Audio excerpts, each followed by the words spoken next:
আকিমুস সালাত ওয়া আতুজ যাকাত, জাকাতের টাকা দিয়ে আপনি ওরে বাবার জাকাতের টাকা দিয়ে শাড়ি কিনতে যাচ্ছে, জাকাতের টাকা দিয়ে শাড়ি।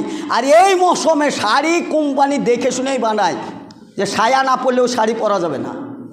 শাড়ি তো কিনে না, মশারি কিনে নিয়ে আসে।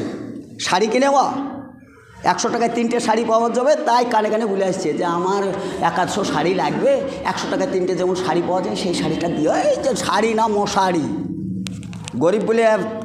গরিব বলে তাদের পরার কোনো চিন্তা ভাবনা নেই। আপনি ভালো পোশাক পরে আসছেন, এই যে আমি ভালো পোশাক, দামি পোশাকটা পরে এসেছি।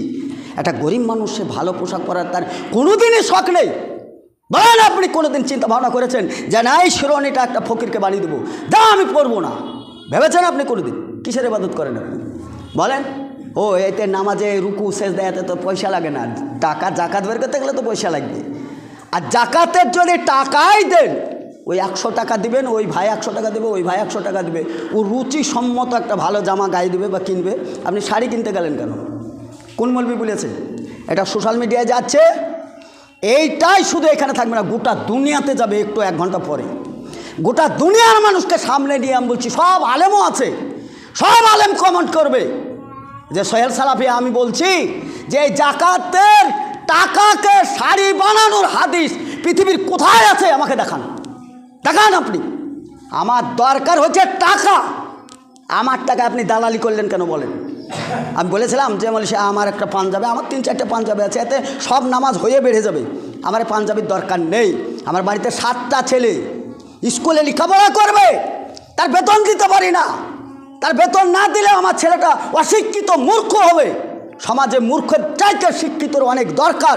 এই যে শিক্ষার ফান্ডে আপনাকে টাকা খরচ করতে হবে। আমার যদি 100 টাকা দিতেন, ওই ভাই 100 ওই 100 দিত, তাহলে তো আমরা একটা ছেলের খরচ দিতে পারতাম। একটা ছেলে তো শিক্ষিত হইতো। আপনি জামা কিনতে গেলেন মানে? তারপরে আসলো ফেতরা। ফেতরা বলে আসে না যে শেষে ফেতরা দেন, আধসাই দেন আর একসাই দেন। তো আমাদের সমাজে আছে একসা আধসা, সব রকমের লোক আছে। সে আপনি মাল বেশি দিলে বেশি নিতে পাবেন, কম দিলে কম পাবেন। আধসা দেন কেন, 1 পোয়া দেন কেন, দেখে আমার লাভ নেই। কিন্তু ওখানে আপনি টাকা করতে গেলেন কেন? শব্দটা কি? কিসের? টাকার। একসা যদি দেন তাহলে টাকা লোড করেই দেন। টাকা দেবেন তো আপনি, ফেতরা টাকা দেবেন, তো 100 টাকা দেন, দেখেন আপনার কেমন লাগে। এক বাড়ি বিক্রি হয়ে যাবে। 100 টাকা দুমড়ি ভরবেন, ভরে 2.5 কেজি ওজন না হওয়া পর্যন্ত ওই টাকা দিতেই থাকতে হবে। নোট ভরেন 2,500 টাকা, 2.5 কিলো, ভালোই তো আলহামদুলিল্লাহ। কিন্তু মাল আপনাকে একসাই দিতে হবে না। ও হিসাব করে দেখেছে 49 টাকা হচ্ছে, দরদ দেখি 50 টাকা করেছে। কে বলেছে আপনাকে 1 টাকা করতে? কে বলেছে 1 টাকা বাড়াইতে? 2.5 কিলো মাল, 100 মাল, বা যারা আধসা দেবে তারা মাল কোটেতে ভরবেন। মাল যা হবে 7টা-8টা ফ্যামিলির, যেটা হবে এক জায়গায় বস্তায় ভরে মসজিদে সর্দার সাহেবের হাওলা করে দিয়ে দেবেন। খাবার টাকার চাইতে গরিব মানুষের খাবারের দরকার। আর একটি কথা বলি, টাইম যেহেতু আপনাদের অনেক চলে গেছে, আমি তো রোজকার মেহমান না। আজকের এই খুতবাটা আমি বহু কাটাকাটি করে সব জায়গা ছেঁড়ছুড় করে আপনার এখানে আমি এই মধু ভাইয়ের সঙ্গে কন্ট্যাক্ট করে আমি এসেছি যে ভাই আপনাদের রমজানের আগে যাব, রমজান আমি যেতে পারবো না, বা এর পরে যদি কোনো দিন আবার যাই তো রমজানের পরে। সে তো রমজানের মধ্যে আর আসতে পারছি না, সে তো জাকাতের বিষয়টা একটু ক্লিয়ার করা ভালো, ফেতরাটাও ক্লিয়ার হয়। এখন মানুষ যদি পেট ভরে খাবার খায়, পেট ভরে খাবার যা দেওয়া ছিল খাবার হয়েছে, এর চাইতে ভালো খাবারও যদি নিয়ে আসা হয়, আর আপনি যদি চামচে করে দিতে চান, ও নিবে না, হাত নড়াবে? কথা বলেন, হাত নড়াবে না যে ভাই আমার দরকার না, প্রয়োজন উঠে গেছে, আর না না না না না আর দরকার নেই, আমার প্রয়োজন শেষ।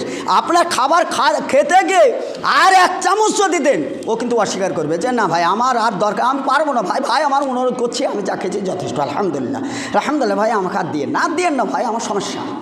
তাহলে খাবার মানুষ পর্যাপ্ত পরিমাণ, তার বেশি খায় না, প্রয়োজন মিটে গেলে আর খাবার খাবে না। এর জন্য রাসূল সাল্লাল্লাহু আলাইহি সাল্লাম খাবারের কথাটা বলেছে যে তাদেরকে প্রয়োজনটা মেটাও। ওরা তাই এত খেতে চায় না, খাবার পেট পুরে গেলে তো খাবার শেষ, কিন্তু অর্থ দেন আমাকে 2,000 যদি কেউ দেয় তার জন্যও দোয়া করবো, 10,000 দিলেও আমি দোয়া করবো, মাশাআল্লাহ ভালো আলহামদুলিল্লাহ, লোকগুলো টাকা দিয়েছে। টাকা যদি কেউ 1 কোটি টাকা দেয়, নেব না বলবে? হাত লড়াবে? না না না না না 1 কোটি টাকা নেব না, কেউ বলবে না? অর্থ কেউ হাত নড়ায় না, যত আসে আসুক, কিন্তু খাদ্যদ্রব্য এটা কিন্তু হাত নড়ায় না, না না না না ভাই আমার দরকার নেই। আপনি আমাকে একটা যদি পাঞ্জাবি দেন, তা না ভাই, আমারই এমনি 50-60টা পাঞ্জাবি গায়ে দেওয়ার টাইম নেই, আমার আর পাঞ্জাবি টাঞ্জাবি দিতে হবে না। খাবার যদি আমাকে খাওয়ান, বিরিয়ানি যদি খাওয়ান, পান্তুয়া রসগোল্লা 2-1 টাকা, না না না না না, আমার ভাই আমি সুগার পেশেন্ট।